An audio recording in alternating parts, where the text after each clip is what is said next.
thank you, Stephen, for sharing your story. I'm a cyclist myself, and can't imagine pulling up to a movie theater along the way and have something like that happen. That's just unimaginable to me.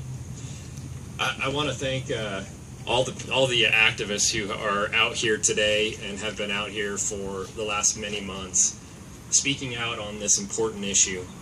Teresa, for all your amazing work in organizing everyone to come up with the legislature and talk to state legislators about this important issue, and particularly for my colleague Ellen Spiegel.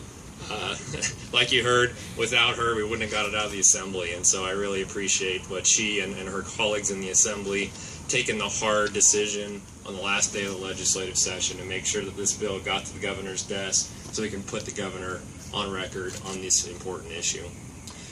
Now, during the legislative session, I did a lot of research. We held a lot of hearings. I learned a lot about this public health nightmare that we have in gun violence. But I haven't stopped since the legislative session. I've continued studying, trying to understand this issue even better, understanding the history of common sense gun legislation since our nation was founded. And I wanted to share a couple of thoughts with you that I learned actually over the last couple of days in who has supported gun control, who has supported the important measures that have got us to where we are today, and the additional measures that we need to proceed with in the near future. In 1967, Governor Ronald Reagan signed the Mulford Act, one of the toughest gun control laws in the country, which prohibited the carrying of loaded weapons in public and in vehicles. At the time, Reagan called guns, quote, a ridiculous way to solve problems that have to be solved among people of goodwill, and said the Mulford Act would work no hardship on the honest citizen. So often, when we were up at the legislative session, we heard about how burdensome it would be to go through a background check. But the facts just don't show it.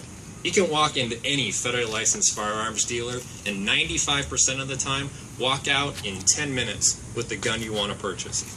At least 60% of firearms transactions right now go through a federally licensed firearms dealer.